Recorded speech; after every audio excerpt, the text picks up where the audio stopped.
Welcome to another episode of The Breakdown. It's going to be a little different. It's going to be a little bit more unique. Longtime friend of the show and probably one of the most thoughtful and kind persons I've ever had the privilege to virtually meet. Don Slater reached out a little while ago and he proposed an idea for maybe how we could turn things on the bit of the head for a little bit. And so today we're going to do something very differently. Today I'm going to be doing a lot of talking, but I'm not going to be doing any questions because Don proposed the idea. What would happen if somebody interviewed me? And I said that sounds like it should be very, very interesting. So at this point, I'm turning the host duties over to The Breakdown, over to Don Slater. So Don, it's all yours. You're in charge, man. Welcome to The Breakdown with Don Slater as host today. And today we have a guest, Nate Pike, who's a fabulous advocate for Alberta. He raises many issues in an informed manner and brings on some very good guests.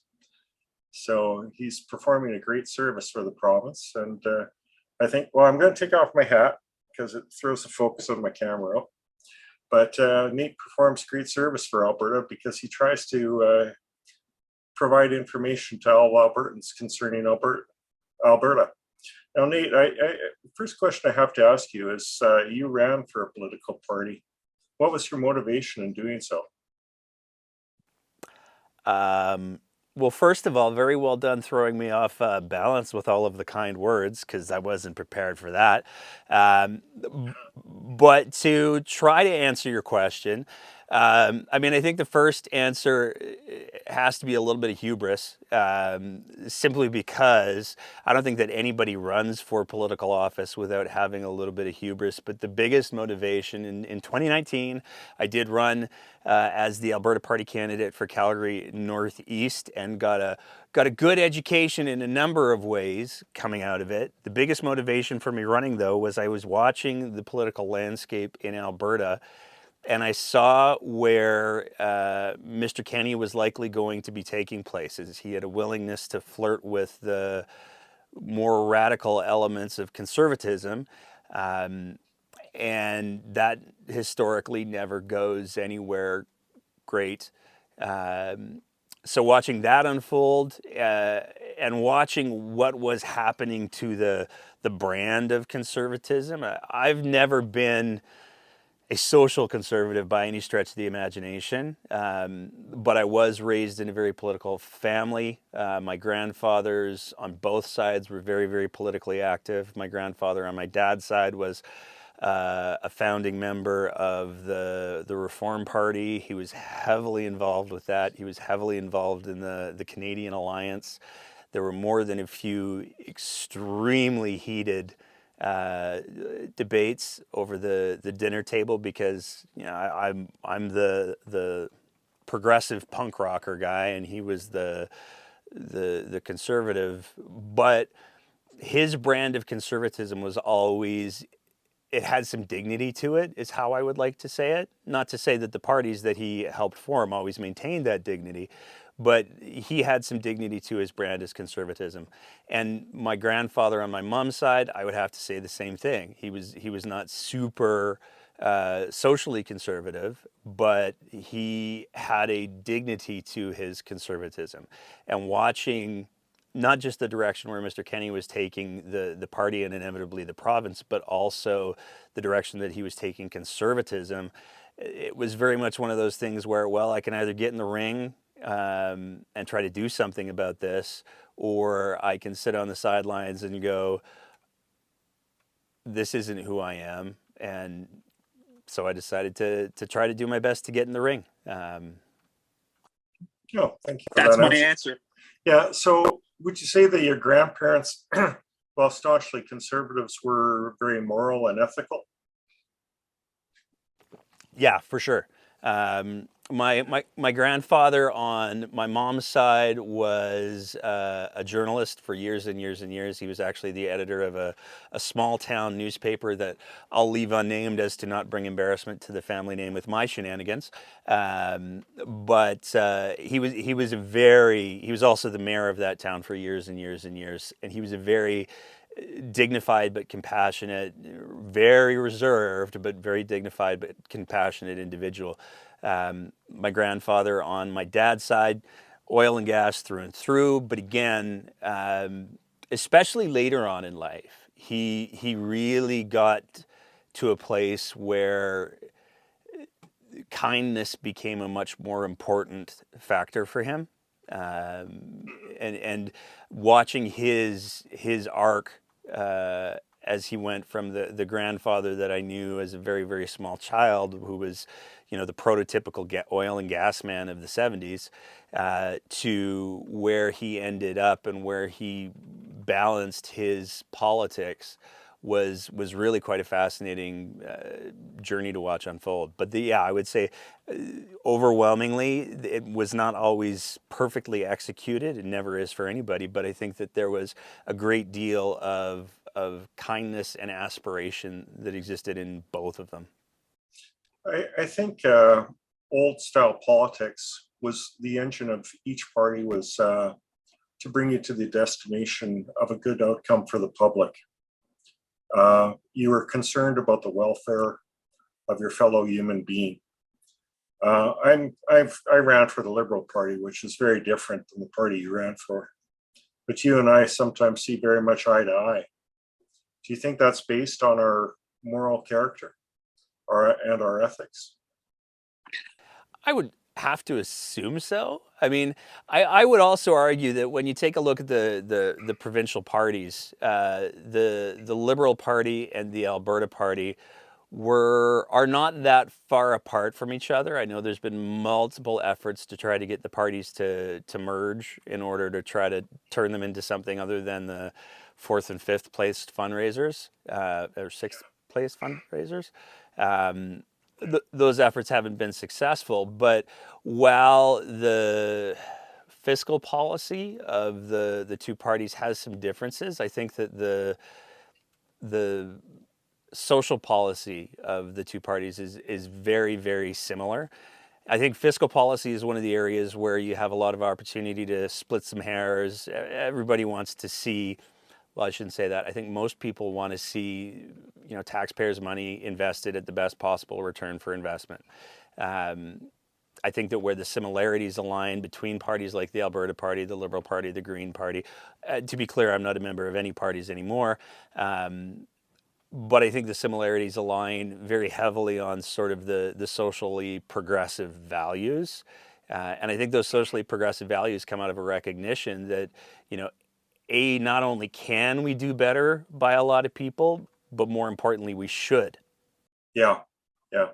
Trying to compose my next question based on everything you just said there.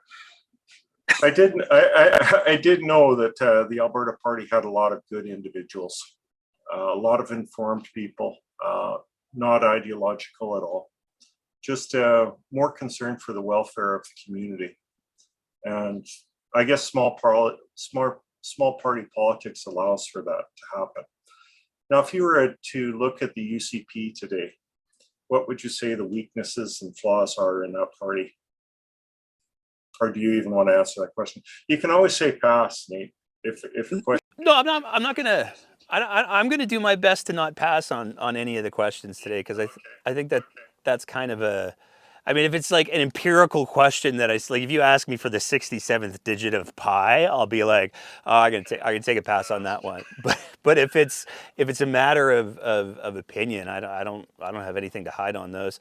I think that the UCP has a lot of problems. I think that they, one of the byproducts of the UCP being a thing is it was a very deliberate attempt to merge the progressive conservative elements of conservatism in Alberta with the, let's go with not so progressive conservative elements of conservatism in Alberta. And I think that one of the byproducts of that is it starts to be a conversation about culture. And what is the culture? What is the internal culture of the UCP? And I think we're seeing, especially since Daniel Smith came to the front, I think we're seeing a bit of a civil war inside of the UCP. I think Jason Kenney and anybody who's been paying attention to the show for any length of time knows that I got some beef there. But I think that Jason Kenney's one of his overriding goals, one of his awarenesses was that in order for the UCP to remain a viable political apparatus, it needed to have that constant work towards balancing the progressive element of the party, progressive conservative element of the party with the wild rose element of the party. And I think one of the things that we're seeing the UCP try to figure out right now, and I don't know how successfully they're doing it, is Danielle Smith is wild rose. Danielle Smith is a libertarian. That's how she sets the dial for the culture of that party. And I think that there are a lot of progressive conservatives who are looking at that going, I don't know about this. I think we saw that play out during the election where we saw multiple heavy hitters from the progressive conservative and the federal conservative pre-Polyev era come forward and say, oh, this is not that. Like, this is not something that I can affiliate myself with. As Thomas Lukasik said, lend your vote to the NDP. So I think that there's the biggest weakness of the UCP right now is nobody really knows where they sit. And I think that their leader only complicates that issue further because, I mean, ask Danielle Smith a question, you'll get an answer. Ask her the same question 5 minutes later, it's 50-50. You'll probably get a different answer. And then if you wait another 10 minutes, the odds go up to like 75-20, you'll get a different answer. Give it a couple of days, and it's 100% you're going to get a different answer. So there's not a clear compass. There's not a North Star for that party right now. And I think that's one of the reasons why we're seeing people like David Parker come in and successfully start to take over the internal culture of that party. So they got to figure out who they are and what their boundaries are. And if they don't, I think that's definitely their biggest weakness. There's a saying, for the people, by the people, borrowing from the US Constitution. It seems that libertarianism is anti-government. So if you've got a government that's against government, I'm just wondering how they can possibly serve the people. What's your opinion of libertarianism on the whole? Can you think of any place libertarianism has ever served the public well? I think that libertarianism is a great brand. I don't think that it's actually like if you want to take a look at on the political spectrum, what aligns with libertarianism? What's the next closest thing that we could put beside libertarianism? And it starts with an A and ends with narky. The reality is that when you go with, I don't want to have rules, you're literally talking about anarchy. I think the problem is that there is this brand of freedom that has infiltrated American culture for sure, and I think it's working on infiltrating Canadian culture, and it is not representative of what freedom actually is. I think that when we're talking about freedom, we have to recognize that freedom is not this universal concept where I get to do whatever I want to and not experience any consequences. That's not what freedom is. I think that freedom is something that has to be maintained. I think it's something that has to be nurtured. I think it's extraordinarily fragile. But the brand of freedom that we've seen bubble up out of the States and start to spatter on Canada is this notion that I should be able to do whatever the fuck I want and you can't stop me because that's not freedom. And that's not freedom.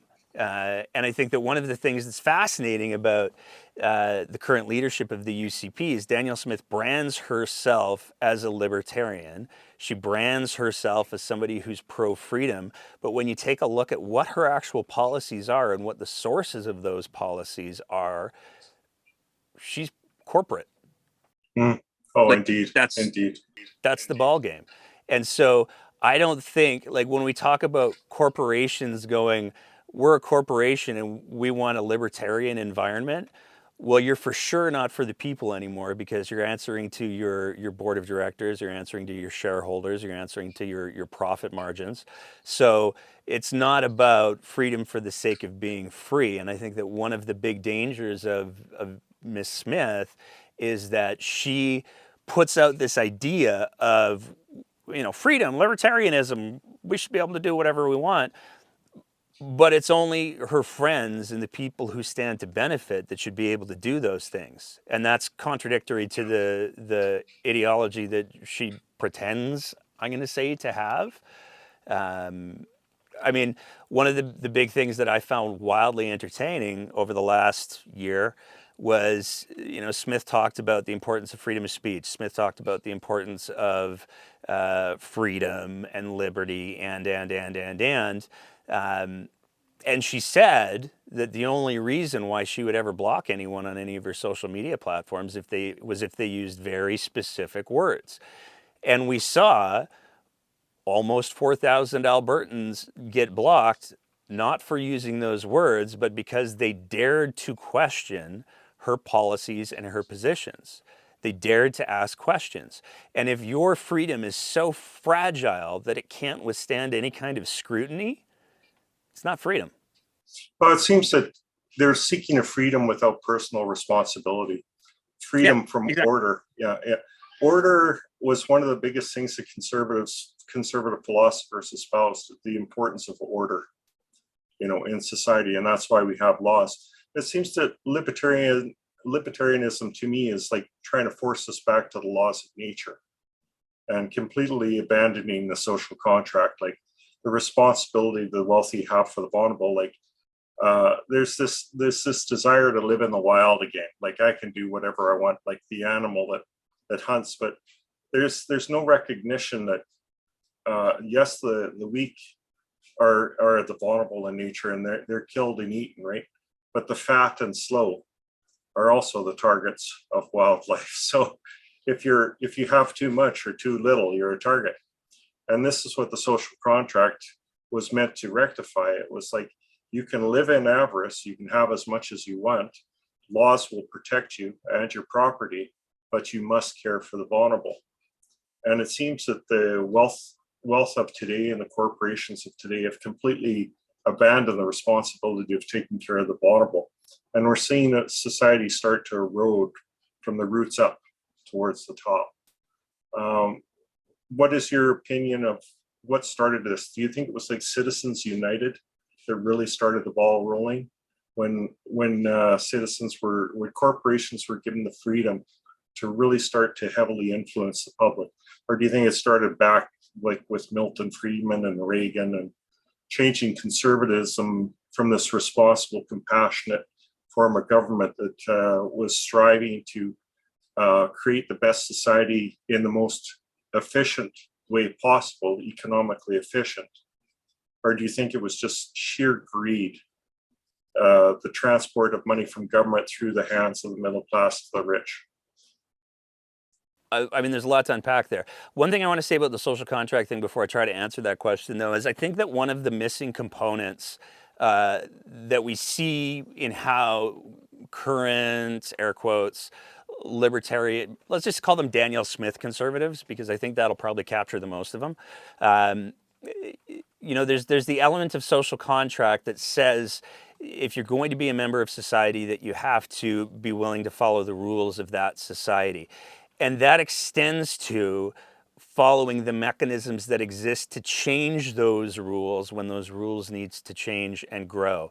And I think one of the things that we've seen in regards to people like Smith and the abdication from social contract that they've chosen to pursue is, rather than change those rules through the established mechanisms, they're just going to go right to the heart of power, and they're just going to change the rules the way that they want to change the rules. Social contract be damned. We saw that with her attempted interference in Crown prosecutions.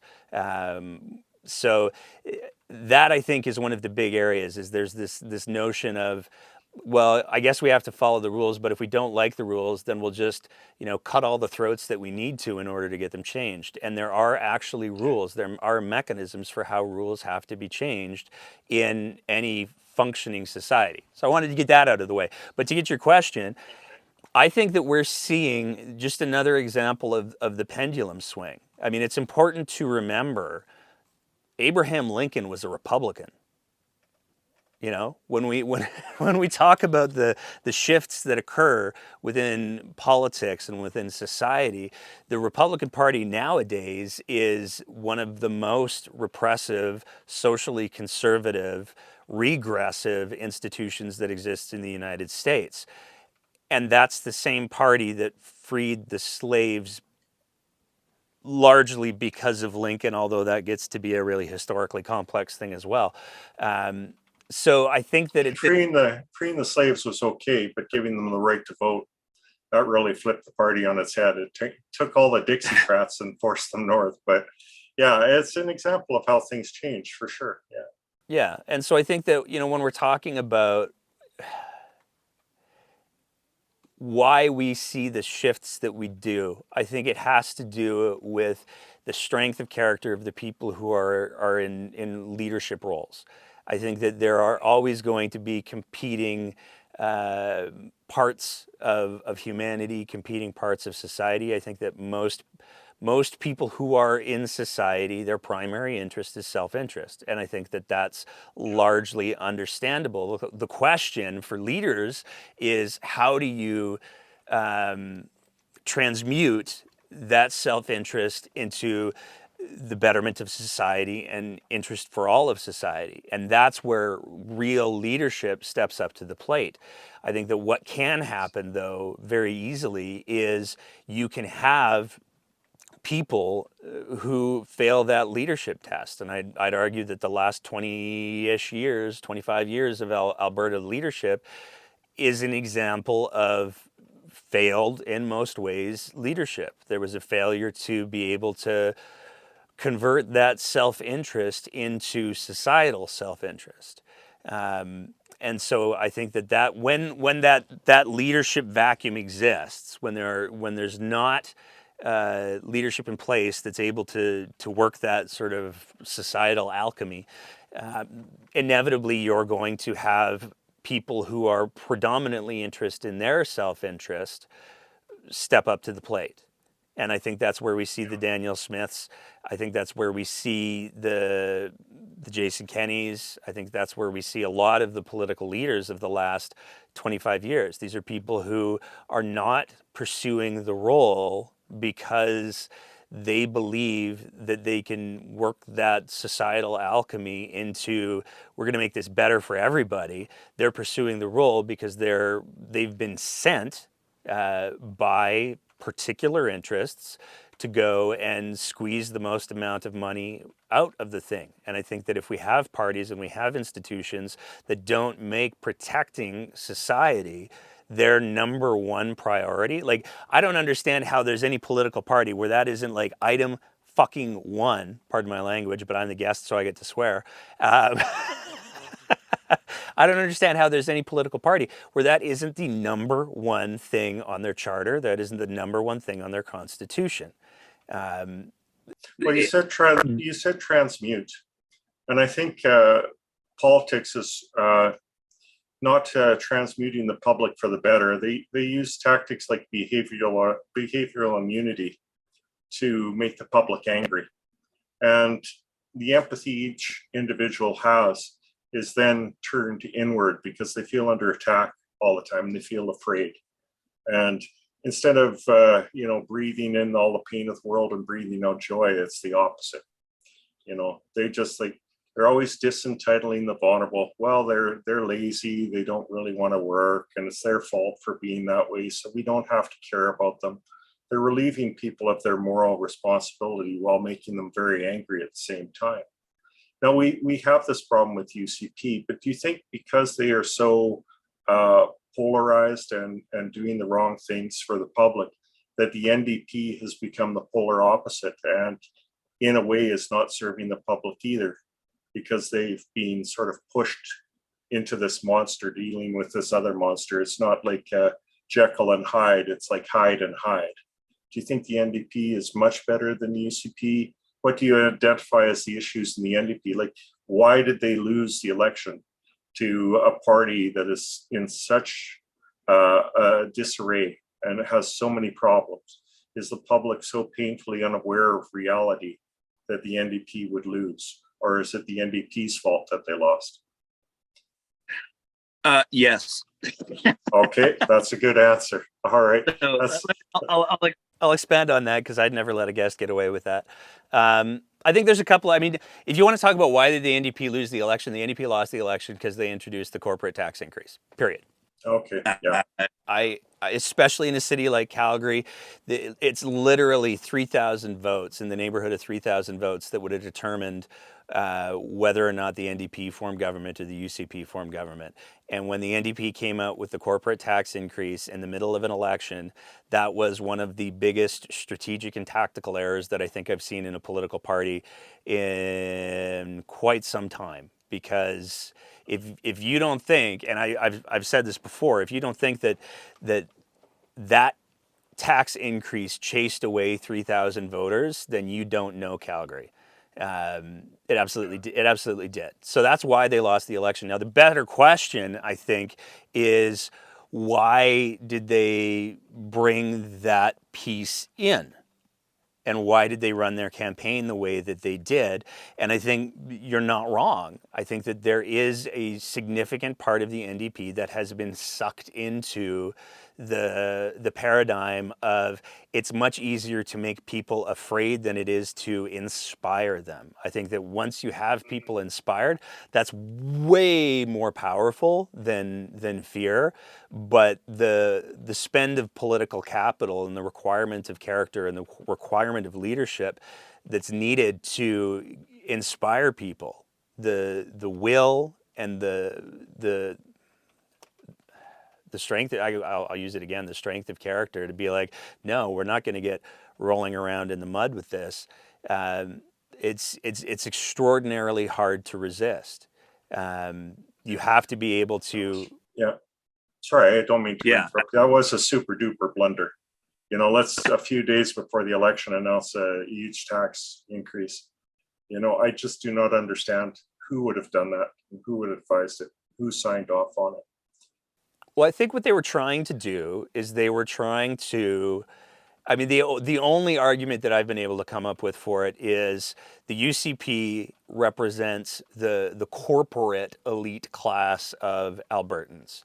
And so if you're going to try to pick a fight with Danielle Smith, if you're going to try to pick a fight with the corporate class, then launching a corporate tax hike is a great way to say to everybody who's not in that top 5% of Albertans, hey, look, we're going to come for them too. But the problem is, it was so poorly communicated and so poorly framed that the UCP was able to jump on that and go, see, the NDP, they're not even in office and they're already wanting to raise taxes. This is going to chase away business and rana. And they were able to turn it into a source of fear incredibly quickly. And I think that's a big part of, again, I think the NDP leaned into the divisive politics as opposed to the inspirational politics, and it cost them. Do you think the NDP can ever recover from something like Bill 6?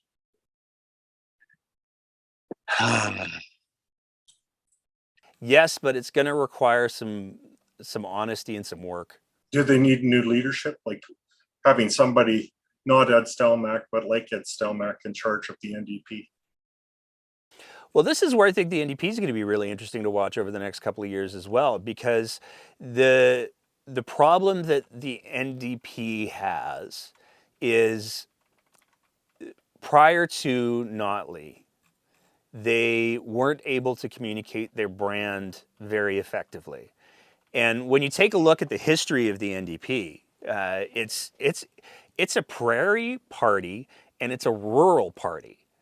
And so if anybody's going to be the natural claimant to votes from rural Alberta, one would think the rural prairie party should be a fairly easy shoe-in.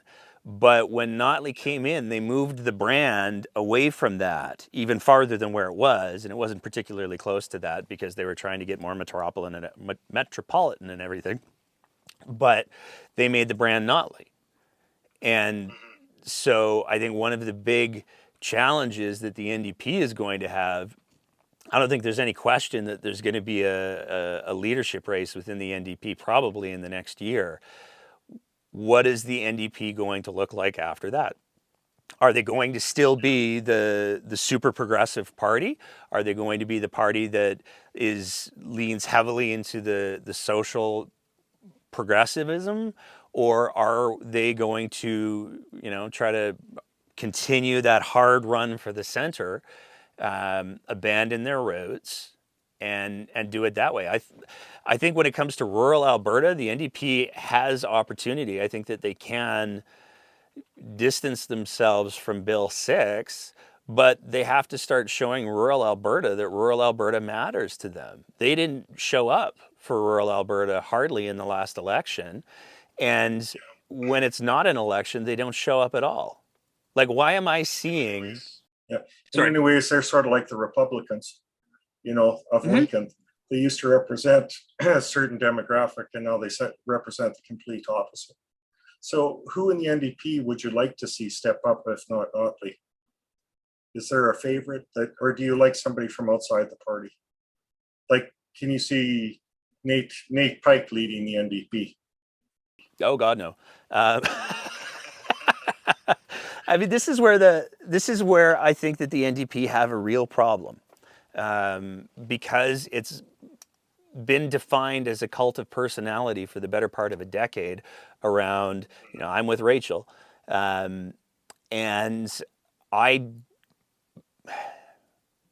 one of the big problems that they have is because the biggest and only personality that they've allowed to occupy the spotlight is Rachel. They haven't done a very good job of sort of cultivating the personalities of the other heavy hitters in the party. I mean, I take a look at someone, and I know that I've said this before, but I take a look at someone like Janice Irwin, who I think is an inspirational figure. I think that she has a very effective social media presence, and they sidelined her as soon as the election came around. She's one of their most positive and inspirational figures. And they were like, "Hey, how about you go door knocking and don't say anything, and don't come to any press conferences, and we're gonna you just shh, Janice, shh." Um, and I think that was because Janice has had the potential to, in some ways, overshadow Notley, because Janice is exceptionally good at being sincere. Do I think that she would be able to carry the leadership in an internal leadership race? I wish I could say yes, but I don't. Um, It seemed to me that they sidelined Janice because of the demographic that she represents. yeah, I would agree with that 100%. And it's that same demographic. Because that demographic is smaller, I don't think she'd be able to carry a leadership race. So now that leaves us, okay, well, who are the remaining heavy hitters? Shannon Phillips? Maybe. But again, not much of a defined personality. I've been having this thought experiment with a friend of mine where we've been going, okay, so who is it? Who's it going to be? And the challenge is, if it's somebody outside of the party. I mean, Danielle Smith made it clear she wasn't going to hold by-elections when her candidate stepped down. When Schweitzer stepped down, she was like, "No, we're not going to do a by-election there. We'll do one in Medicine Hat where I can win." So I don't see a by-election opening up for somebody who is external to the party, who's external to the legislature. And that's a death knell for the NDP, because if their leader is sitting up in the gallery, if their leader is not the person who's holding Danielle Smith and Mike Ellis to task, they're toast. So it's got to be somebody internal to the party. But who's going to be internal to the party that can preserve Fortress Edmonton and bring in Calgary? Yeah.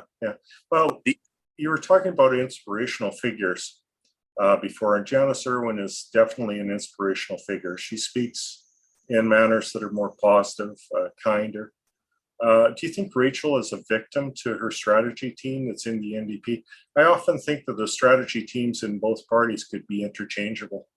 They're made of the exact same sort of people, just win at all costs, and sometimes play dirty. Don't play by the rules.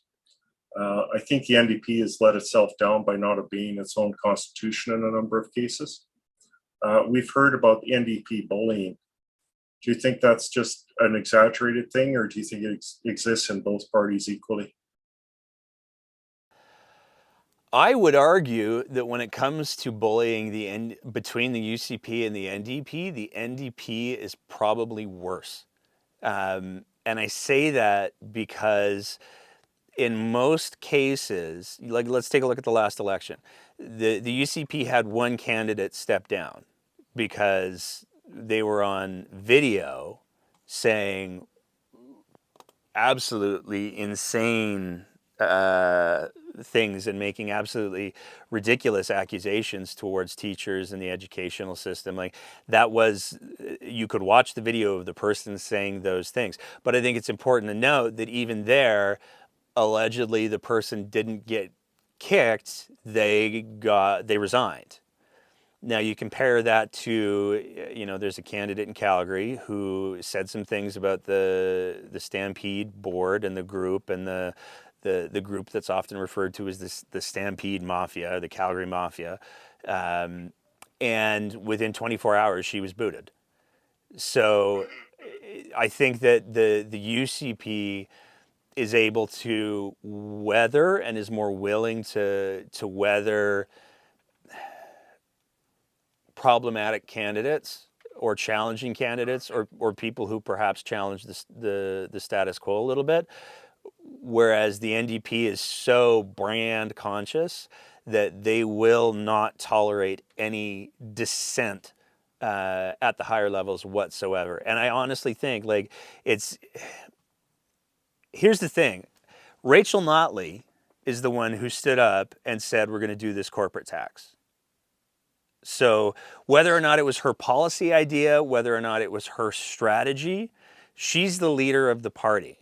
And if she didn't have the wherewithal to go, oh, this might not play, I don't think I'm going to do this. If she didn't have the ability to push back on her strategy team, you can say that that's a failure of leadership. That it is.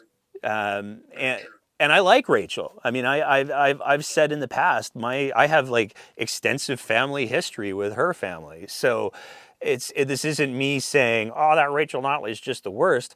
That moment was a failure of leadership. And if that's reflective of the influence and power that a certain subset of people inside of the NDP have, okay. I mean, it's still a failure of leadership, but the bottom line is I think that in the NDP, you have Rachel Notley at the center. She's ultimately the one who's responsible for all of the things. I think there is a core group that is so ideologically driven that they view their job as to put up a force field around Rachel Notley to make sure that nothing that's going to distract her, nothing that's bad is going to get at her. And I think that lends itself to them making decisions that they probably shouldn't be making. And I think that because they are so passionate in protecting the party, protecting the leader, that they will bring the knives out on people who don't deserve to have the knives brought out on them. And I think that culture permeates outward. I mean, I think I think it comes from a little bit of moral vanity too, thinking that your opinion is absolutely correct opinion. And the problem with the NDP that I see, and I could be wrong, you're more informed than I am, is that you've got a group of the same people making up the core of the NDP. And we often hear that the wisdom of the crowd is a very effective way for parties to make decisions, to get a variety of opinions. But the NDP has the same group of people and they always come up with the same opinion. So it doesn't really appeal well and doesn't really play well. And perhaps if Rachel had surrounded herself with a little bit more diversity, somebody would have said, hey, this is a really bad idea. So the failure may not have been announcing it. The failure might have been not allowing a diversity of voices around her. But I could be completely incorrect. I would argue though, here's the thing. We have a team here at the Breakdown. And if somebody came and said, hey, Nate, you know what would be great? We should do an episode where we just absolutely crap on every other podcast that exists. we should have the list of the top 10 worst podcasts. I'll give you the list. Here's the list of the top 10 worst podcasts. Here's the list of why. Now, I'm the editor or whatever, executive producer or whatever. We have fake titles that we use. But, at the end of the day, if I go, you know what? Yeah, I'm going to do that. That's on me. Yeah. That's absolutely 100% on me. Not my idea. And I could try to be like, oh, but it wasn't my idea as much as I want. But if I'm the person standing in front of the microphone or the camera and saying, number 10 worst podcast is, that's on me. And Rachel Notley is the leader of the NDP, has the ability to say, I don't think this corporate tax thing is a good idea. I think it's going to drive away a lot of Calgary voters. I'm not going to do it. I'm just not. So She truly, absolutely has. the buck does stop here. Yeah, truly. Now there's a third party we have to talk about in Alberta, the Alberta voters themselves. Yeah. What is unique about Alberta and Alberta voters? Like, are they an educated society? Have they fallen victim to tactics like behavioral immunity? Are they angry? Have they been programmed to be angry? Are they really aware of their position in the world? Or has corporate influence really taken over? There's an old saying, a man won't believe any fact if that fact goes against his income. Is Alberta just has Alberta fallen for the corporate line, hook, and sinker? I'm tempted to say yes again, but I think that I think it's more complicated than that. One of the things that I'm a big believer in is the idea that you can't look at any group as a monolith. And so when we're talking about the Alberta voter, I think that we have to be very careful in understanding that there is no Jello mold shaped Alberta voter. I think that there's different factors that influence things for sure. I think that if there was one defining characteristic that I would apply towards the Alberta voter, I think that it is a fascinating dichotomy between hyper engaged and apathy. I think there are a lot of people who spend 360, well, I'd have to do the math, the better part of 4 years, completely disengaged. I think that there's some people who view politics as a occasional source of entertainment. But I think that there's a great deal of lack of engagement. And I think that the lack of engagement drives a lack of understanding of a lot of the issues and the complexity of the issues. And so when you have somebody who's charismatic and shows up and says, it's really simple, guys. Here's what it is. It's not Trudeau, he's screwing us. Okay, sure. Why not? I don't know any better. That makes it very easy to buy into. I mean, I take a look at how many people. I had a conversation with somebody earlier this week where they made a comment about how Trudeau's just the worst. And I said, okay, why? Why is he the worst? And they were like, what do you mean? And I was like, well, you clearly dislike Justin Trudeau. Is that correct? Oh, I hate him. Okay. Why? And they really struggled to come up with this, because all of a sudden they realized, like, oh, this isn't just we're not just going to hang out and bash Trudeau. We're actually going to have a conversation. Shit, I better come up with something to say. And it couldn't just be the tropes. What has Trudeau done since being in government that you don't like? Now, I got a list. There's a whole bunch of things I can list off about Trudeau's policies that I go, that's really problematic for me. And I feel like it maybe kind of lied to people a little bit there. But I spend an inordinate amount of time engaging in politics. This person could not come up with a reason why they dislike Trudeau, other than their significant other also disliked Trudeau and they trust their significant other, so there must be something. But if both of them are coming from the standpoint of, well, I know that my spouse doesn't like Trudeau and neither of them have any good reasons as to why, then we got a problem here. And I think that that's reflective of the environment in Alberta in a lot of ways. I mean, Alberta is a very, very busy province. And when we're talking about a lot of the industry that exists in Alberta, we're talking, okay, let's talk about the oil and gas folks for a while. These are very hardworking people, especially when we're talking about the people who work in the field. These are very, very hardworking people. And to ask somebody who's working 18, 16-hour days, hey, you've just put in like backbreaking labor, would you take an hour or two from your day and crack a book? Like, that's a lot to ask from a person. And I'm not being derisive. If you've been doing the things, sometimes you just want to throw the TV on and watch some TV or whatever the case may be.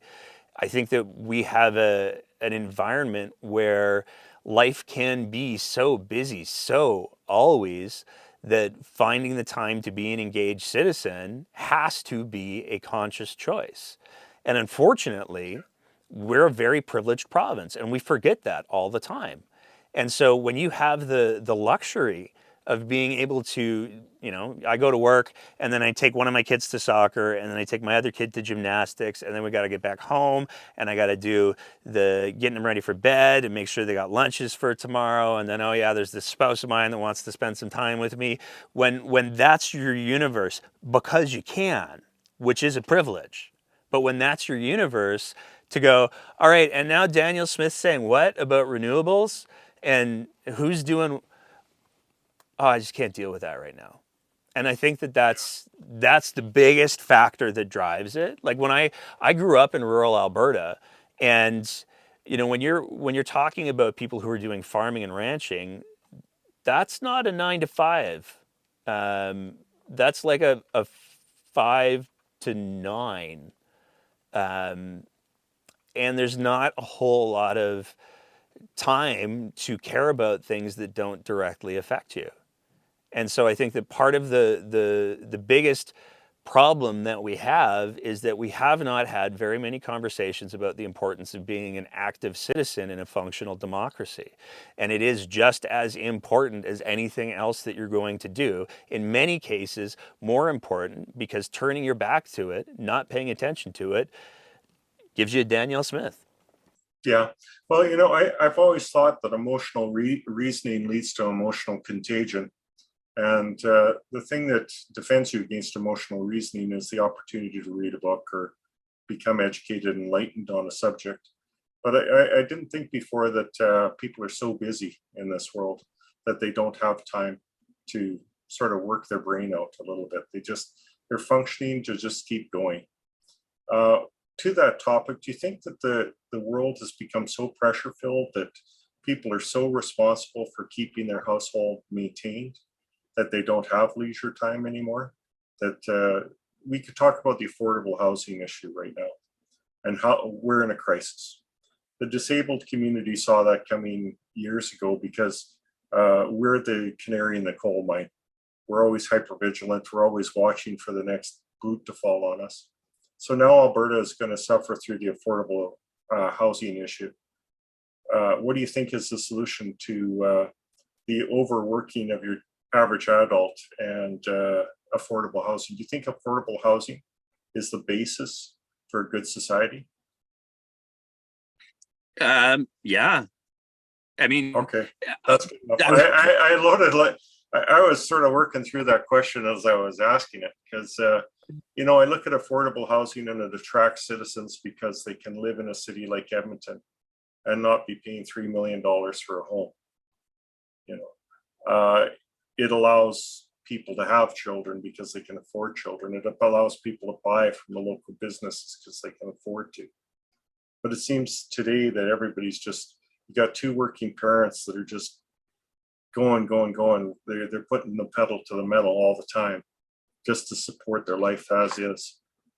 So do you think, in a way, society has become too expensive Do we have to Oh, for reduce costs to make it? For sure it has. I mean, I think one of the problems that we have is we are in some later stages of capitalism. And one of the byproducts of that is it's no longer just about I got to have the white picket fence like my neighbor. We're not just looking, at next door or across the street. We're now also looking at all of the things that we want to have. So I want to be able to, if I want to have a vacation home on Hawaii, I should be able to have a vacation home on Hawaii because I heard about this other guy that has a vacation home on Hawaii, and it's just was so unfair that I can't have my vacation home on Hawaii. So I'm gonna do whatever I can to put together enough money that I can get a vacation home on Hawaii because I'll go there for like a whole week a year. Um, and I think that part of that, there is one of the questions that I've been asking myself is what would be the reaction of Albertans if we had housing caps? Like, what if we said, if you want to own property in Alberta, you have to live here? What would that do? I think on its face, a lot of people should be able to get behind it. But there's a lot of, like, I take a look, my street in Calgary has evolved quite a bit. But up until just recently, at least half of the houses were houses that were rental properties that were owned by people who don't live in the province. This, so, when it's purely an investment opportunity and you can buy low, sell high, well, you can buy low, but you're selling high. And so that drives the market up. And, we have, one of the conversations that we had in the municipal election here in Calgary was around the whole question of urban sprawl. And are we building housing in an intelligent way to meet the demand? And the answer is no, because everybody wants to have their 3-bedroom house for their 2.5 kids and 1.5 animals. They don't want to have anything attached. They certainly don't want to live near any of those condos because that's where the poor people live. So there's this whole NIMBYism. And it was fascinating to watch the conversation unfold in the municipal election where people were like, no, I think that there should be high density housing, just not near me. And if everybody in the city says that, then the higher density housing goes nowhere. So there's this detachment from reality that the people who have the opportunity to push some kind of change are, again, more interested in their short-term self-interests than they are in their long-term societal interests. And unfortunately, the people who can't afford the down payments, the people who are having to pay ludicrous amounts for rent, they're not in a position where they can influence a tremendous amount of change because all of their bandwidth is occupied by making sure they're able to meet ends meet. Like I had 15 years ago, maybe 16 years ago, I rented an apartment. It was a roomy apartment in downtown Calgary for $500 a month. I was only 15 years ago. That same apartment now would go for 15. Yeah. Well, companies like Blackstone certainly haven't made the situation any better. When they can buy up $5 trillion worth of real estate. And we're in a time where there's a real shortage of supply, and the government is looking at giving people more money. But that's not addressing the issue of supply. Giving them more money will just increase, the rental rates. Like we're talking about Bill C-22 now, where the disabled community is supposedly going to get more money from the federal government to lift them out of poverty. And I'm worried, well, what's that going to do to seniors when the disabled people have more money and there's a shortage of housing? Is it going to drive seniors out in the streets? So I'm not thinking in a NIMBY way. I'm thinking about my fellow citizen. And I'm thinking about my fellow citizen, perhaps because I've been dragged through the coals myself. And I think empathy is crafted in fire. And I think those that have that NIMBY mindset aren't really thinking about their welfare in a society. They're thinking their welfare in their household. Because we've seen violence rise as inequality rises. Edmonton's experiencing a burst of violent crime lately. And I think that's really as a result of income inequality and desperation of some people. I've also talked to a person that builds housing, and they say a 4-story apartment building is the most efficient building to build because the costs are great for a 1-story, they're less for 2-story, 3-story, even less. 4-story is where the costs, are the minimum costs, right? So, there are solutions, but again, we've got a society that has a will to do things, but then it's the execution to actually get them done. And I think as a society, we have to be much more responsible for our fellow man. But again, go ahead. I would make the argument that at the end of the day, we are so screwing ourselves by focusing on the short term in so many different ways. Like people talk about, Alberta's reaction to climate change, the 6-month moratorium on green energy production, is to me a perfect example of the unwillingness to recognize the reality of our current situation. Like we live in an era where extreme weather events are becoming more and more frequently here, and we're not vulnerable here.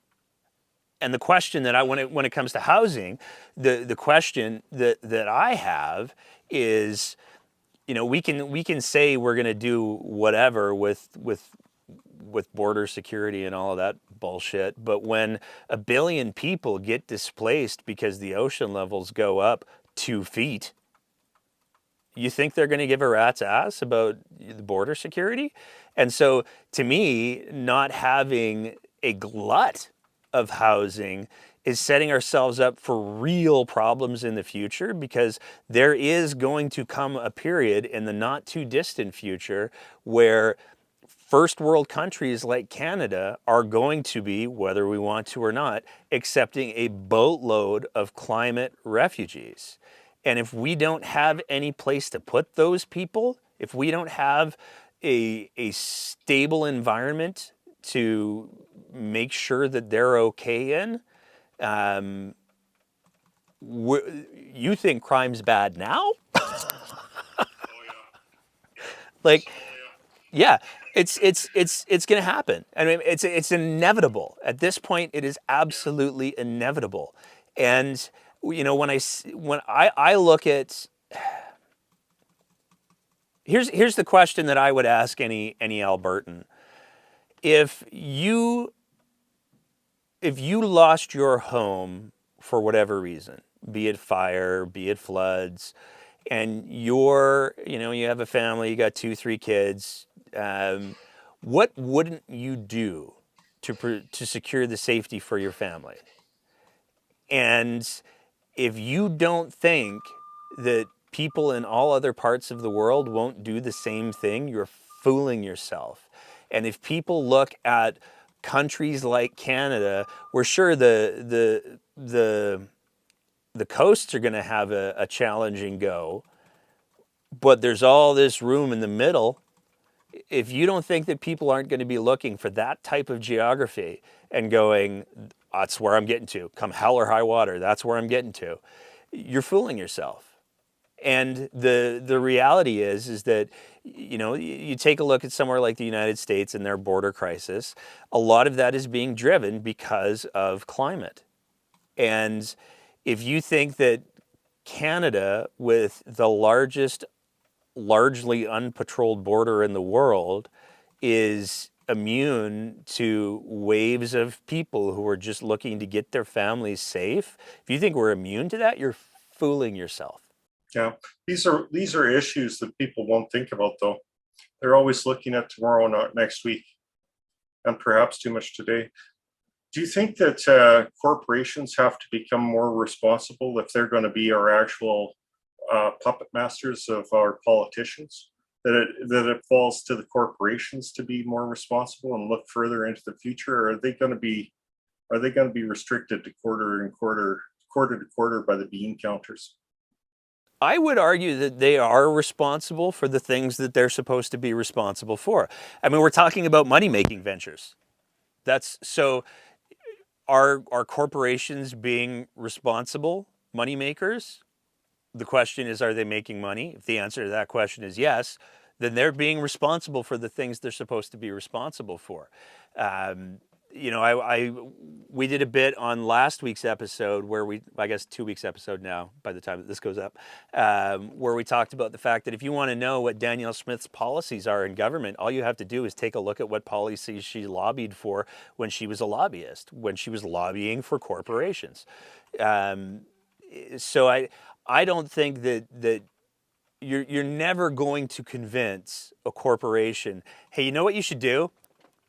You should make less money and be okay with it.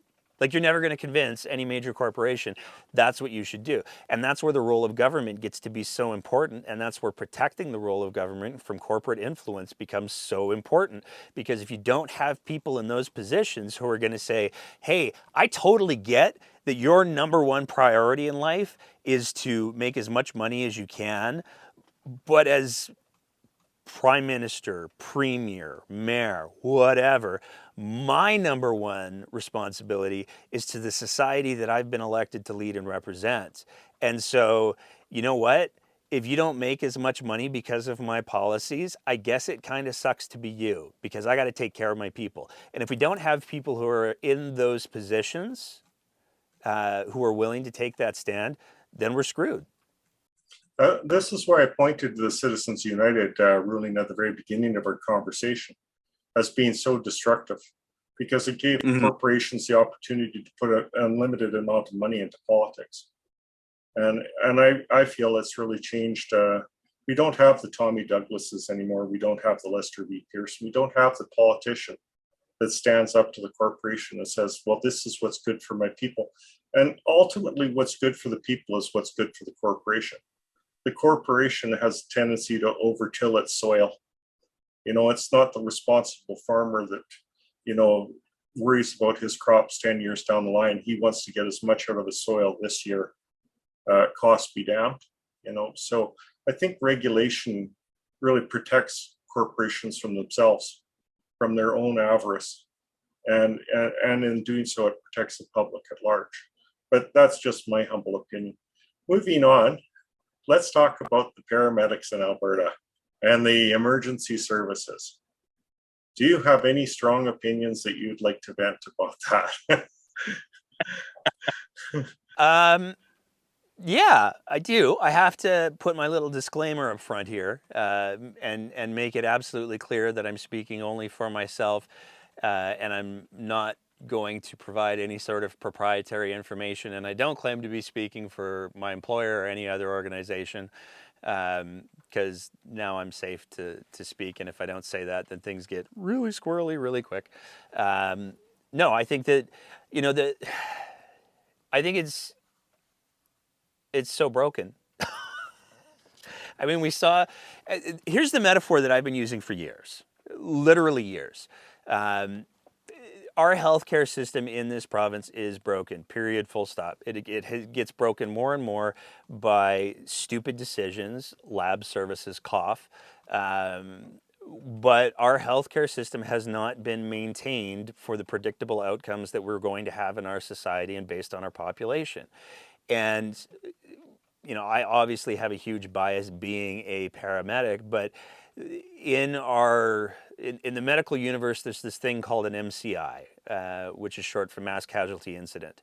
And basically it's defined as when the needs of a situation overwhelm the available resources. Well, that's every day in Alberta healthcare right now. And one of the problems that exists when you're dealing with an MCI is you have to start to prioritize things in ways that don't feel good.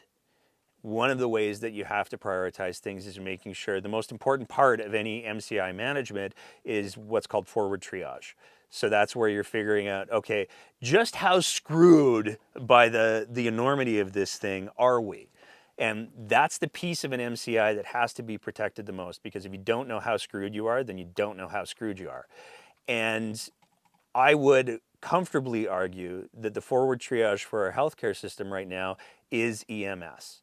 And it is only in, I just hate so much that I have to say this for the record. Danielle Smith is the first political leader in my memory that has done anything to try to protect the forward triage part.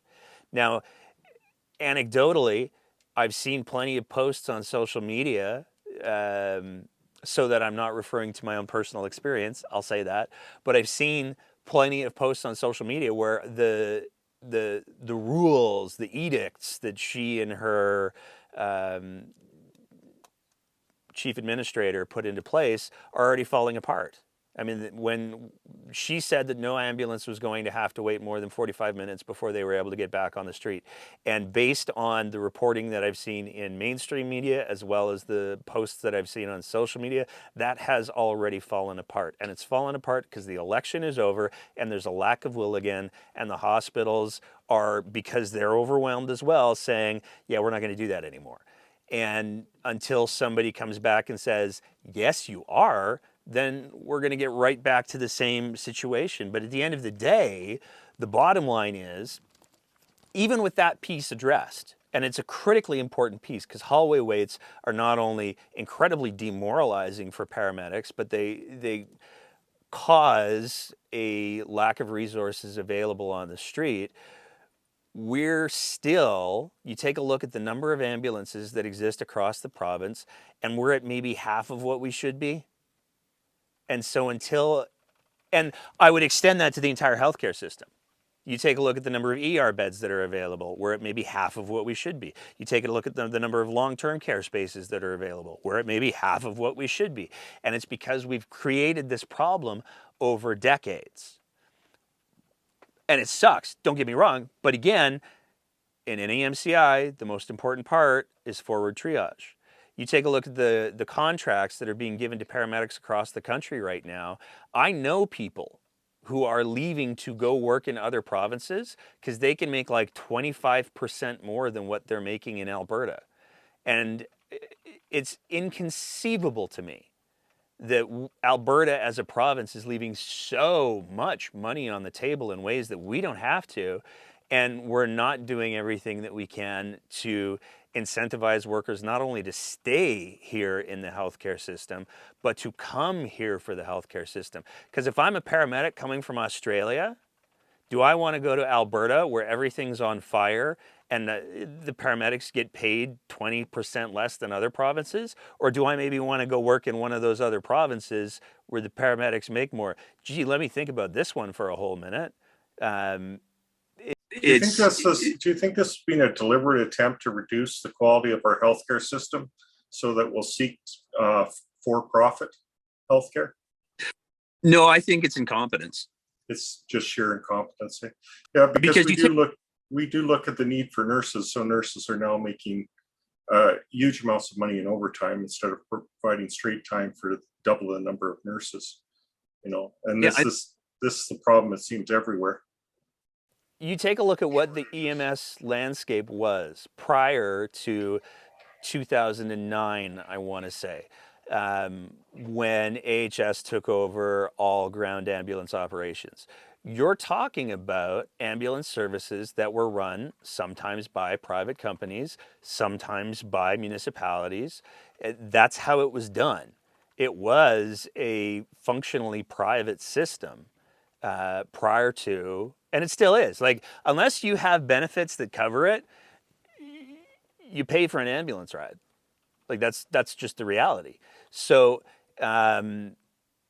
it was a private system. It was moved to public and then left alone. There was no accounting for population growth. There was no accounting for aging workforce. There was no accounting for any of that. It was just like, well, I'll take it over and keep it the same. Now, in some areas, it has been beneficial because there are some areas of the province that had ambulance services that weren't standardized. And so if you got an ambulance in Calgary, you were getting one of the absolute best ambulance services that existed in the world. And that's not hyperbole. That's reality. Whereas if you go to somewhere in like rural Alberta, cross your fingers and rub two sticks together because God knows what's showing up to your door today.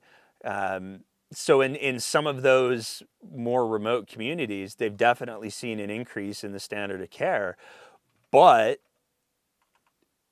everything is stagnated, and including the workforce. And so I don't think that it's just incompetence. Okay, so can this be fixed with competent management, or do we have to inject a whole lot of money into the system to fix it now that it's so broken? You give me all these questions where I can just say yes. Yeah. So is it time for a PST in Alberta? Would people choke on that? If you said we need a PST to fix our healthcare system, to fix our ambulance service, to fix the homeless population, to fix affordable housing, would Albertans accept a PST, or are they just genetically programmed to reject it? Or is the money there, is it available from other sources? I would argue the money is available from other sources. I would also argue we absolutely need a PST. I would also argue that Albertans won't accept it without one hell of a sales pitch, and I don't know what that sales pitch looks like. For the same reason that the NDP lost an election on a corporate sales tax, anybody who campaigns on a provincial sales tax is going to lose.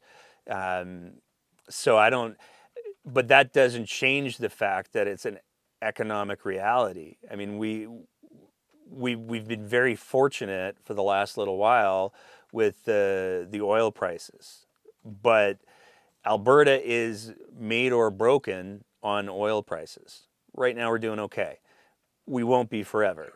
So the question that needs to be asked and explained in a competent manner is, okay, so we're doing good with the oil prices right now, but eventually those oil prices are going to change. Eventually the way that the market is accessed in Alberta is going to change. Eventually the amount of oil that comes out of Alberta is going to change.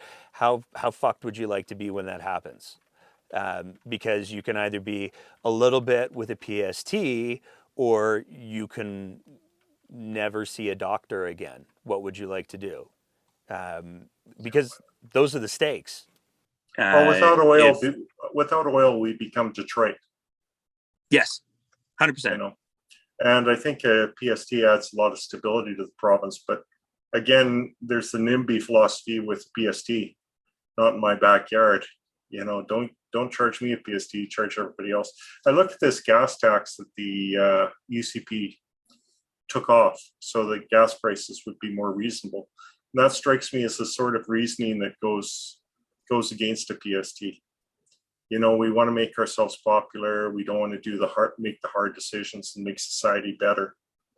You know, we're just going to go for short-term relief and make everybody happy today. And the failures of our future are somebody else's to deal with. And we're starting to see the failures of the future now with the ambulance service and the healthcare system. And I would argue it's not a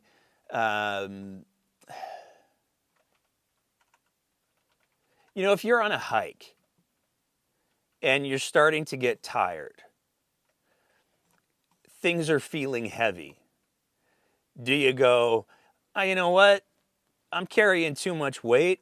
I'm going to lop off a hand. That'll make the journey easier. Because the reality is that as much as, you know, there's a slight, like 13 cents, it's not even, it's like 10 cents decrease at the pump, which you work out. If you've got a 100-gallon tank, 100-liter tank, 10 cents is $10. That's the difference. So we're not talking about big numbers at the tank for people.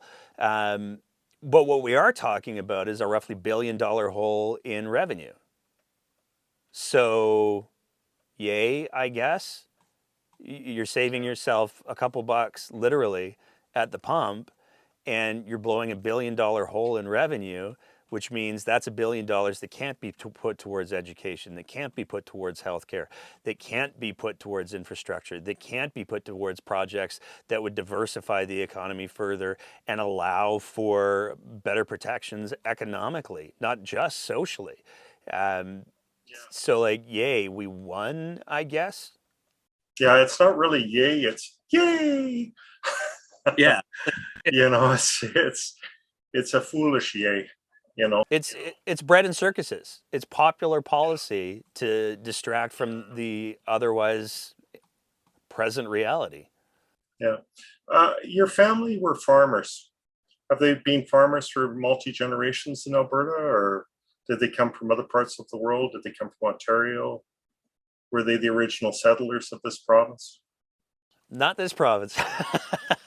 My family have been in Canada. On my mom's side, I think it's 3 or 4 generations.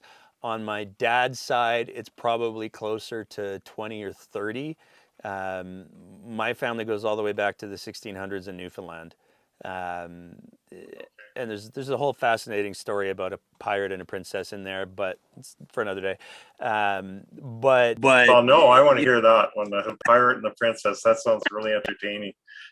the family legend is that there was years ago there was a pirate named Gilbert. He was a privateer, so he was like a pirate in service of the crown. And he intercepted a Dutch raiding vessel that had done a raid on a chunk of Ireland. And one of the things that this Dutch raiding vessel had stolen was this Irish princess. And so Gilbert rescued the Irish princess. Given the times, the 1600s, that's probably somewhat open to interpretation. But when he decided to leave the privateering life, he and his wife came to Newfoundland and started as fisher people. And so my family's been, on my dad's side, my family's been in Canada for centuries. And so we've done the farming stuff, we've done the fishing stuff, we've done the oil and gas stuff. So yeah. Oh, there you go. No, that's a really interesting story. Thank you for sharing that with me. So Yeah. So Prince Nate from now on. Oh my God, no. Yeah. We won't give you any royalty degrees of any sort then. Okay, that's fine. Yeah, my family was bar settlers. So they showed up in Lloydminster to nothing. They were promised everything and delivered nothing. Originally, it was supposed to be Barstown, if that gives you any idea how badly they were failed, and then it became Lloydminster. And my family actually hosted Minister Lloyd for the first winter that he was here. So yeah, I think every Albertan has a lot of history to share.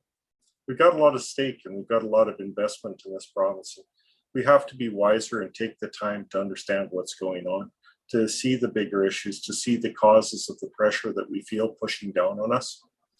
I think a lot of people are feeling the weight of the world pushing down, but they're unfortunately turning to emotional reasoning and blaming people that really aren't a cause. They're blaming scapegoats. I hate Trudeau. Yep. Why? Because, and not knowing why is it's not failing society, but it's failing yourself more than anything else. If you don't know why you have an opinion, and then how much do you really care about yourself? Do you have any opinions on that, or did I just make a little speech? No, I like the speech. I don't know this. I think you're right. I think it's like it takes energy to be pissed off. And there's things in this world that are absolutely worth being pissed off about. But I don't know why anybody would want to expend energy in being pissed off over something that isn't real. Vaccines, for example. Yeah, like vaccines or the WAF or 15-minute cities. Like you see people who get so invested in these things that don't exist in the way that they think they do. And they invest all kinds of energy into being upset about it and making other people upset about it when it's not grounded in reality at all. And it's just like, if you took like a fraction of that energy and got pissed off about any of the things that are actually happening, I feel like the world would probably be a better place. But It's pretty sad to go chasing a conspiracy with all your energy when there's so many things that are true and happening right in front of you, that you should be focused on. But the conspiratorial mind likes to see things that nobody else can, I guess. Maybe I think the it's obvious. also like, there's no end point. You're under attack. The WAF are coming and they're gonna make you eat bugs or whatever, and you can get angry about that because I guess maybe you don't like bugs. Some people do, but there's no end point. So you get to be angry forever. You get to have this as your new hobby, and nothing's ever going to change. Nothing's ever going to be different because it doesn't exist. But you can feel like you're accomplishing something and you're never going to lose it. And I think we've seen that coming out of COVID, where there were a lot of people who brought in those conspiracy theories into COVID. Oh, it's the WEF, it's the globalists and the technology and the 5G and most of those conspiracy theories had very little, if nothing, to do with COVID, but they were woven into it because that's what these people had decided what their thing was going to be, and those things have continued. The same people who were upset about the WEF before COVID are still upset about the WEF. They made it part of the COVID narrative for a while there, but it's a hobby. Yeah. Well, I think Bill C-18 is now passed and it's taken the news off of Facebook. Corporate news is now being removed. I think this is a very bad thing because now all you have on Facebook is going to be BS. And I think a lot of people rely on Facebook. Do you think it's a good thing or a bad thing that the corporate news got taken from Facebook? I think that's a complicated question. The way that I'll answer that is, first of all, I think it's important. We're talking about how corporations will act in their best interests. So let's be clear. That bill didn't remove the news from Facebook. It didn't remove the news from Google. It said to those organizations, hey, if you want to make advertising money off of using Canadian produced news and Canadian produced content, you should maybe pay for some of that content, which isn't an unreasonable stance as far as I'm concerned. Now, what those corporations said was, you know what, we're big enough, we're gonna kind of screw with you a little bit here. We're going to take that news away and we're going to blame you. We're going to say that it's so unfair to make Facebook, who makes billions and billions of dollars in gross profit every year, it's so unfair to try to make us put a small fraction of that profit back into the news organizations that are, quite frankly, many of which are withering and dying right now and which are essential for any sort of healthy democracy. It's unreasonable to allow those social media platforms to have access to that content without paying for it in some degree. That's the argument. And so the counter argument that I'm fascinated that I haven't seen anybody put forward yet is, so I guess you don't want legitimacy then. I guess you just want it to be Uncle Ray who's talking about the WEF coming for you with, I don't know, chimpanzee semen or something. That's the content that you want to put in front of people now. You don't want to have any kind of legitimate content. Good to know. Thanks for telling everybody that you are purely a source of entertainment and you have no desire to present accurate, trustable information. Thank you so much, Facebook, for finally saying the quiet part out loud.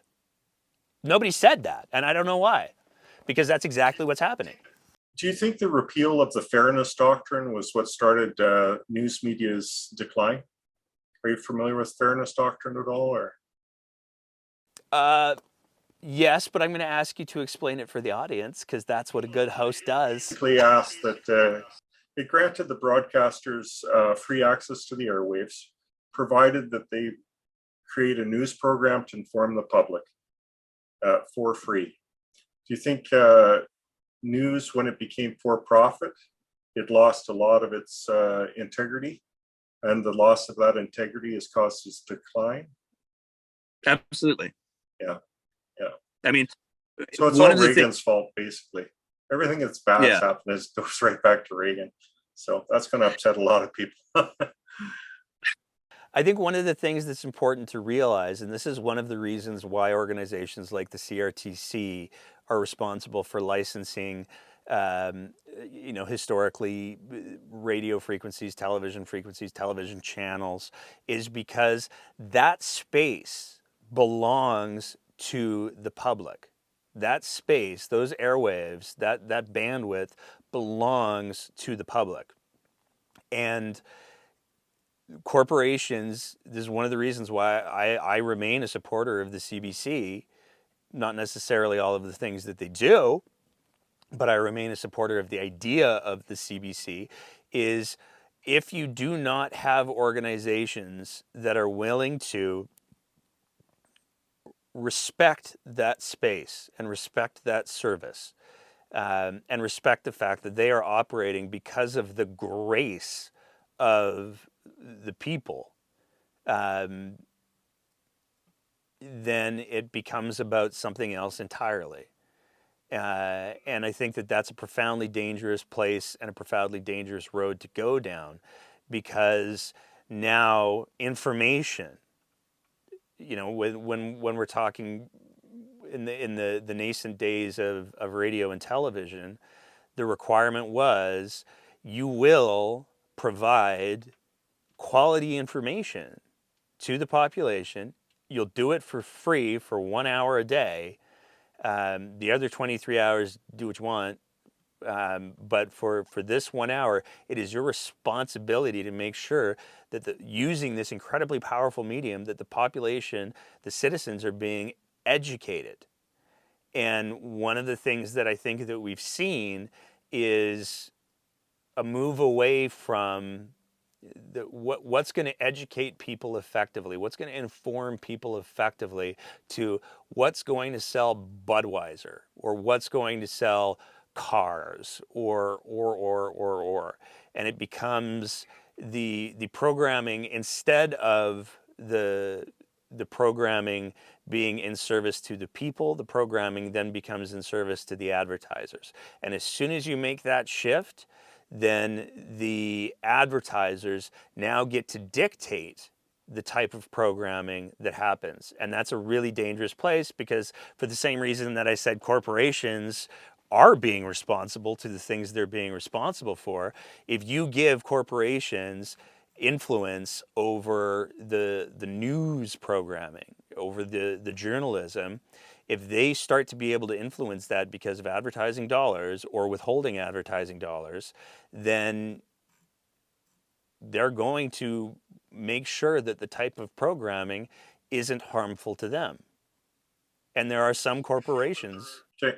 Do you feel that the lack of responsibility that the press has, and the lack of responsibility that many of our establishments have, the weight of that responsibility falls on the podcaster? Are you making up for that deficit? Are you trying your best to make up for that deficit?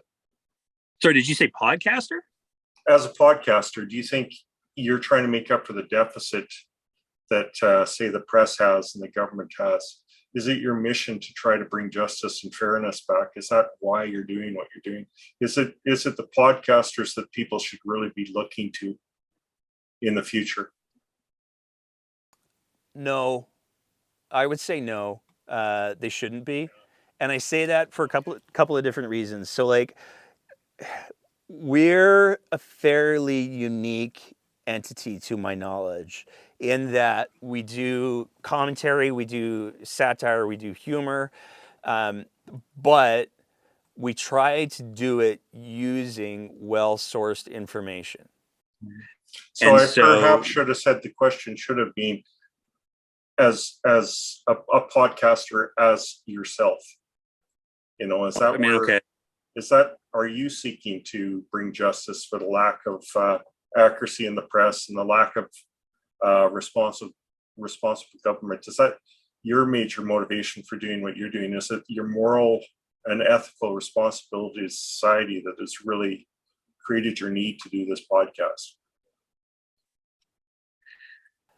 I mean, that sounds pretty grandiose, man. Well, of course it does, but you know, like let's just take you as an auditor, for example, or orator. Sorry, you know, you're quite gifted as an orator. You can speak well, and you don't go hum and haw and all this stuff.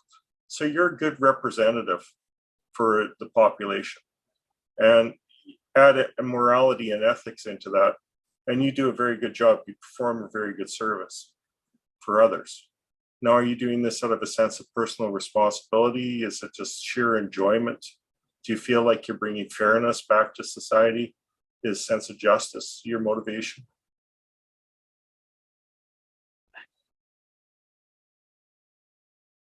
Here's what I'll answer that with. After saying you're a gifted orator, I sort of stopped you for a second, didn't I? That's cool. There's a couple of different motivations for me, and I have to be clear, I'm speaking for myself, not for anyone else who's involved in the show at this point. I think for me, there is a element of civic responsibility for sure. I think that there's an important need to be able to demonstrate that you can have conversations about things without being horrible. I think one of the big places that we fall down in conversation all too often is we default to, well, here's my position. And then you say, here's my position. And I go, well, you're the fucking worst. And that's how the conversation goes. And I don't think that that's healthy. I don't think that it's conducive to a dialogue. So, I mean, that's one of the reasons why we decided that we do the open mics at the end of every show, and why until you say something hateful, you're allowed to say whatever it is that you want to say, or you're allowed to ask whatever questions it is that you want to ask, because having that dialogue and making space for that dialogue is critically important. But I think another big part of it for me is it's a lot of fun. Yes, there's a huge part of it that is based around creating dialogue and trying to get people more engaged. But I also get to play with puppets and make a lot of jokes, and I get to be irreverent, and so I get to continue doing the punk rock thing of don't be a fucking liar like that, please. And if you do, I'm going to call you out. I get to do that using whatever means necessary, which is just a boatload of fun. I mean, I love it. It is wildly entertaining to me that the same show that uses puppets. I have my Not Kenny puppet just to the side of me over here. The same show that uses puppets and has done fake press conferences on the steps of the legislature using puppets, also is able to get the premier of the province to unblock everybody on Twitter. Like, that's just wildly entertaining to me. And I think in part it's reflective of where we are as a society, because it took the show that uses puppets to get the premier to unblock the province of Alberta. Like, that to me, that is just like so wild. And I wish, and I do believe, for the record, I do believe that if there were journalists that were appropriately funded, if those institutions hadn't been eroded from the inside, I don't think it would require the kind of satire and humor that we try to bring to the table. But I think that there's also it's so multifaceted. It's really hard to boil down to one thing. I think that there's also, like, there's for sure an entertainment piece, and when we do a bit, when we do jokes that land, that's awesome. Like our True North sketch that we did where I walked by the post office like 8 times. That was so much fun to do. And to see people respond well to that and know that the joke landed, the joke worked, and it made its point, because that's so much of what we try to do is satire. And satire isn't just fart jokes. Satire is, here's this messed up situation. How can we make fun of it and make jokes in a way that make understanding that it's messed up accessible? And it's got a process, and there's an we do a lot of off the cuff stuff, but there's stuff that we do that is very deliberative. And so there's that as well. I think that the arts are so important in addressing times of instability. And I look at how the creatives respond when batshit crazy stuff happens, and it's so inspirational to me. And there's a part of me that just wants to be like running alongside of that and going, I want to be a part of that too. So it's I don't think it's anything. Perhaps the artist, as an advocate, I run into a lot of people who have a lot of desire and a lot of will to make the world a better place, but they don't know how to execute that and to actually make it happen. And perhaps it's the artist that helps people who have the desire to make the world better, that actually helps them execute it. Like you have many guests on that have a will to make the world a better place, but through your voice, you're able to actually make the change for them. So you transition their will into actual action. So that's a great thing in my mind. So do you see yourself in the same role, or did you ever think about that before? I don't think about it that way, honestly. Like I take a look at the guests that we've had over the years on the show, with just a couple of small exceptions, and it has been in so many ways, and you, by the way, would be included on this list, sir. Every single interaction that I have with a guest on the show, I get to learn something. I get to do it for free. I get to learn something. I get to be exposed to a different perspective. That is, to me, such a gift. And to be able to share those interactions with people and have, hopefully, like, I'll use you as an example. When I've had conversations with you about issues affecting the disabled community, there are plenty of times where I've had these little light bulb moments where, like, oh, okay, that's what's going on, or oh, okay, that's why that's important. And to be able to share those in the hopes, and sometimes I know that we get messages. Have other people share in those light bulb moments and go, oh, that's why this is important. That, to me, is just a tremendous gift. I mean, I have a platform where I'm able to, on the podcast, I'm able to make all of my dumb jokes, and sometimes they land really well, sometimes they don't. But in the same space, like with the social media for the show, we've certainly made mistakes in the past where we haven't executed on the points that we're trying to make or the jokes that we're trying to make. But at the same time, I get to be part of writing wildly sarcastic and wildly acerbic things that make the point by using humor. And I think if there was an ethos of the show, I think it's to make targets of the people who are in power, who are being dicks, and say, you know what? Everybody thinks, like, there's this misconception, I think, that if somebody's in a position of power, well, you just can't call them out, because they'll blackball you. I mean, we're blackballed by the NDP. I've been told that by a number of people. I don't care, because I can just make a puppet. So whatever. And B, the other part of that is, if there's been this dynamic for years and years and years, and it's gotten more and more so. And it really came to be very clear during the UCP leadership race, especially with Smith. You know, the currency that a lot of politicians and a lot of people who are in power trade in is access. And okay, well, there's a lot of I've said it before. I don't think we'll ever have Smith on the show. I don't know that I would ever want to have Smith on the show, because it would be just such an exercise in, please stop lying, please stop lying, please stop lying. That's not true. Please stop lying, please stop lying. That it would get to be boring. It wouldn't be a genuine conversation, and that's, like I said, those genuine conversations are so much what I enjoy about doing the show.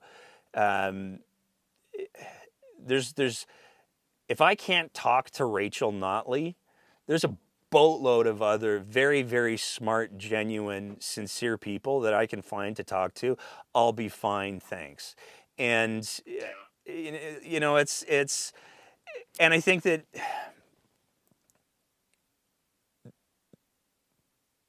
we are not beholden to these people. They are beholden to us.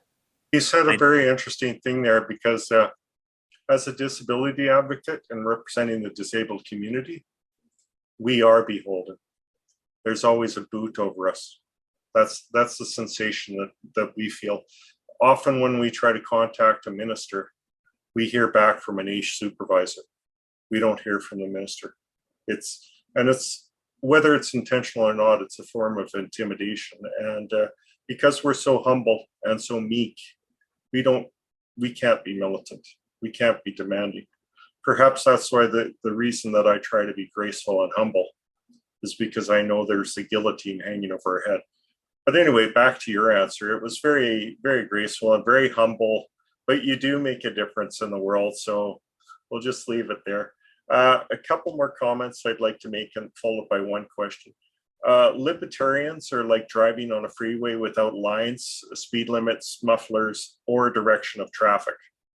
You know, this is what order does. You know, it gives you lines on the freeway and it gives you a speed limit. So these are all good things. One of the last questions I have for you is, what gave you your gift of gab? How come you speak so well? Where did that come from? Is it sitting around the dinner room table with your grandfathers? Is it? It's a lot of different places. Like, I think that there's a lot of different pieces. I would argue that growing up, if you weren't able to present your ideas, it didn't go super well. Like, my parents took the tact of, here's what the rules are until you can argue otherwise. And so, me being something of a contrarian, you know, one of my hobbies was like, okay, so what are the arguments that I need to make to change the rules? I now have a kid who does that to me, so, you know, the universe finds balance. But I think another part of it, I was bullied horribly as a child. And so being able to use words became my way around that. Being able to use satire became my way to diffuse some of that. But I also, like, I got into the music scene, the punk music scene, when I was 18, and part of being in that scene with the people that I was in is because you're talking about, you know, it was political for sure, because it's punk. So you start having all of these conversations with really smart people way smarter than me. And if you're not able to explain your ideas or explain why it is that you feel the way that you feel, you get taken out for a walk real quick. But also, I learned very on in playing live shows with the various bands, you play a song and then you can get away to some degree with playing a song and then playing another song and playing another song and playing another song. And for quite a while, that's how I did it, because I didn't want to have to be like, and now I'll speak to you, room of people. And then I started, my bandmates were like, you have to do some banter. Like, this is dumb. Like, you're the front man, use some words without us doing stuff. And so I went through a very uncomfortable period of speaking in front of large groups of people who were more than happy to hoist you by your own petard if need be. So there was a lot of hard lessons in speaking in that regard. So I think that there's, it has been a grinding at a very rough edge for a very long time. You mentioned you were bullied when you were young. I was the Oh yeah. same. I was moved into a neighborhood where all the kids were older than I was.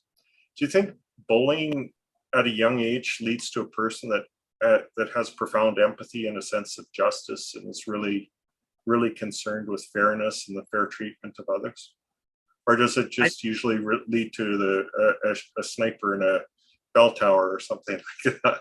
I mean, Or it can go. do you I have was both going to say results? it can go both ways. I think that when you experience any form of oppression, and I mean, like, I am not, when I say oppression, I'm speaking in the terms of a power dynamic. I'm not like, hey, I was the white kid in school. I was so oppressed. I mean, there were things that I didn't have to deal with that other people absolutely did. So I just want to define my terms carefully there. But I think that anybody who's been on the receiving end of a unequal power dynamic where they were unfairly targeted, that can translate into appreciation for how that feels. That can translate into empathy if you survive it. And I think that's a really important, like, I'm in no way advocating, you know what the world needs to make people better? Let's just beat the shit out of everyone and see who bubbles to the top. Like, that's not the not my recommendation, because it also leads to all kinds of different forms of tragedy. And there are things that I have had to overcome that were a direct result of the bullying, that were not easy. I think that Well, we can't say that you bubbled to the top. we can't. We can say you bubbled to the top. I don't think we should. You said beat the shit out of everybody and see who bubbles to the top. I'm just saying you bubbled to the top. Well, Last question for you. Who's your hero?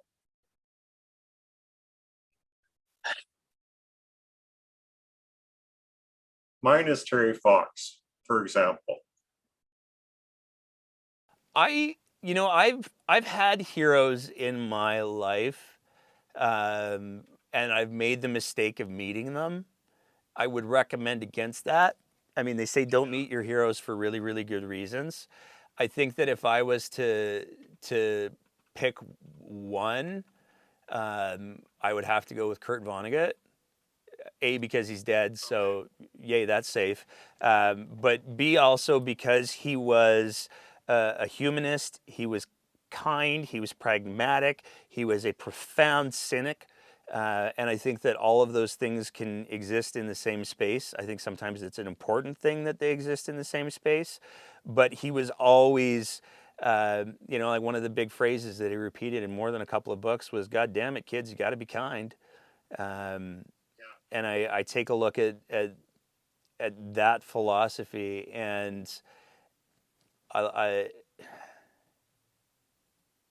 he was such a perfectly flawed person from what I know of him. And he maintained a kindness and a generosity, but he was also sharp as, like, there's interviews and there's moments where you can see that Kurt Vonnegut has decided he will no longer suffer this particular fool, and it is just a joy to watch him without mercy but without cruelty put somebody in their place. It's a kind of evisceration of sorts. But a necessary and carefully measured one. So, you know, I think that's a big. He would be top of the list. I mean, Jon Stewart is another one that I go to all the time because he's another individual. What's Yeah, Carlin for sure. Bill Hicks. Uh, I mean, not for the faint of heart, Bill. By any stretch of the imagination, he was definitely a product of his times, in the same way that Lenny Bruce was a product of his times. But that willingness to speak truth to power, damn the consequences, and to make fun of it. Who's going to step forward today and be that person? Stephen Fry or somebody like this, or John Cleese, or who is our future satirist that's really going to make the biggest difference, or who can you see as being like people that you admire the most who exist today? I think that Jon Stewart would be at the top of the list. I would argue John Oliver is another one. There's a Lisa on the TikTok machines. Every time she puts something up, I'm just like, damn, that's so good. There's because I had to find somebody who was Canadian and relevant to this conversation. I think that there's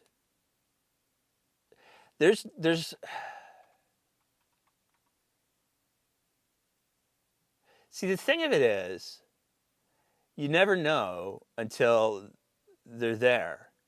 You know what I mean? Yeah, that's true. Like, That's true, yeah.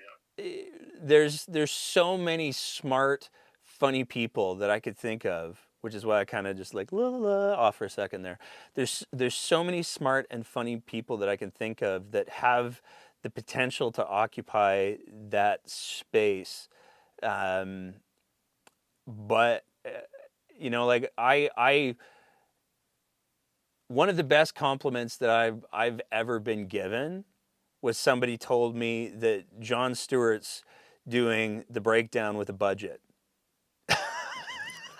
Now, like the current incarnation of what he's doing, he's got budget and access, and I mean, I thought that was remarkably kind because Jon Stewart is way funnier than I'll ever be, but you know, people like that. I think there will always be people who occupy that space. And I don't want to be the guy who tries to prognosticate on who's going to be the next great, because they're always a surprise. I mean, there's so many people who I find, I'll put it this way, I find more people inspirational than I find people uninspirational. I think that just about every person that you meet, if you take the time to get to know them for a sec, you can find something about them that goes, oh man, I wish I was doing that, or oh, I wish I could do it that way. And I think that the biggest thing that I love is that I'm at a place in life now where I think so many people look at other people executing something well and they go, oh, I'm not that, I'm less, therefore I'm going to try to denigrate them in some way. Whereas it's like watching somebody stick their head in a lion's mouth kind of thing. You know, you watch somebody do that and you go, man, I could never do that, but that's friggin' awesome. And I think that's what more people need to do, is just be okay with going like, hey, that person's really good at doing like, we don't TikTok. I don't TikTok. I would be a goddamn disaster on TikTok because it's just not, I take too long. Yeah, yeah, yeah. Well, I think you're pretty quick-witted. Now, Laz, I'm gonna let you off the hook here. You've given me a wonderful interview today, and you've been an excellent guest. I'm gonna let I'm gonna let you sum up our conversation with whatever you want to talk about. Just freewheel about anything you wish to talk about. I don't even know. I think that you know, I'm gonna go back to what I was talking about earlier, and the way that I end the shows. Um, I use the tagline "Keep the conversation going," and I use that tagline because having conversations, again, not just shouting down each other, but having conversations is not only so important because it's the only way that anything's ever going to move forward in a meaningful way, um, but it's just so rewarding. And I think that it's so important that people be willing to open up themselves to conversations and say, "Hey, would you be willing to chat for an hour?"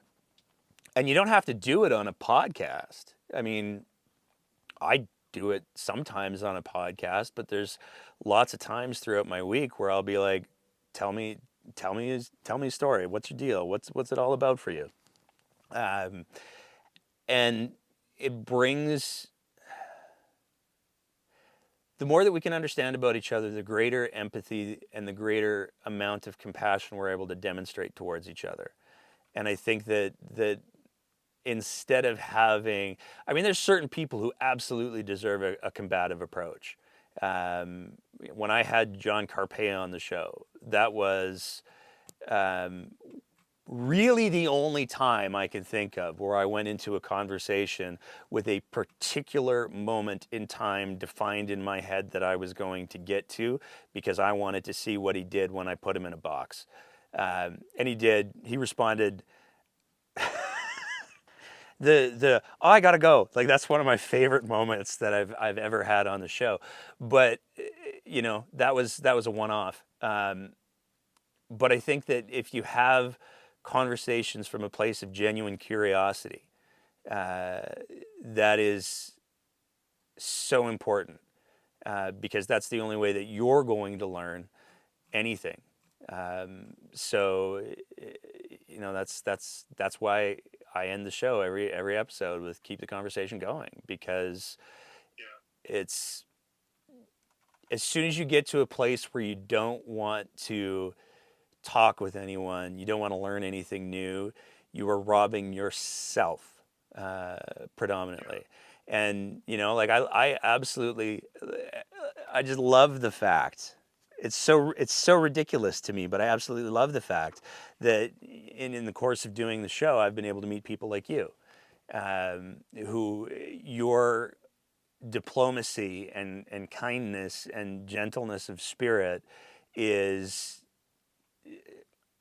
so amazing to watch, and I think it's absolutely a privilege and funny and all of the things that you were like, "Hey, how about I interview you?" I thought that was just like the coolest thing in for so many different reasons, none of which include uh, any sort of yeah, I should be interviewed. Yeah, it Like, is important to have a conversation that's more like a waltz than a boxing match. You know, to yeah, have grace in your conversation, to accept words as they're intended and not how you interpret them. But I want to say one last thing here. You're the guest. You're not allowed to give me the last compliment. So I thank you for doing. I thank you for doing what you're doing, and I think you're doing a remarkable job. You're incredibly well spoken, and you're really serving this province well. And if you're getting a kick out of it at the same time, that's great to hear. So I'd like to thank you, Nate, for being on Don's Breakdown today. And I very much enjoyed having you as a guest. Thank you so much. You got to say the line now. Uh, what is the line again? Oh, keep the conversation going. Is that the one you wanted me to get, or was it Shazam? I didn't know if you were referring to my own personal line or your personal line, or if I was going to take over it's your show. Do I have to have my own meme at the end? it's up to you. My own meme is be kind. Just be kind and keep the conversation going. Awesome. Thank you so much, Don. You take care too, sir. I really enjoyed this. Oh, I'm glad you did. Okay, I did as well. Thank you. And that's it for another episode of The Breakdown. As always, if you appreciate the kind of content that we're trying to produce here, we would love nothing more than if you thought about signing up to be one of our Patreon sponsors at www.patreon.com/thebreakdownab, where for just the price of a fancy cup of coffee a month, you can help us continue to produce this kind of content. Whether you're listening to the audio version of the podcast, in which case, maybe leave a review and a rating, or whether you're watching it on one of our streaming platforms, we want to say a big thank you to everybody who is part of the Breakdown's audience. And as always, take care of each other and keep the conversation going.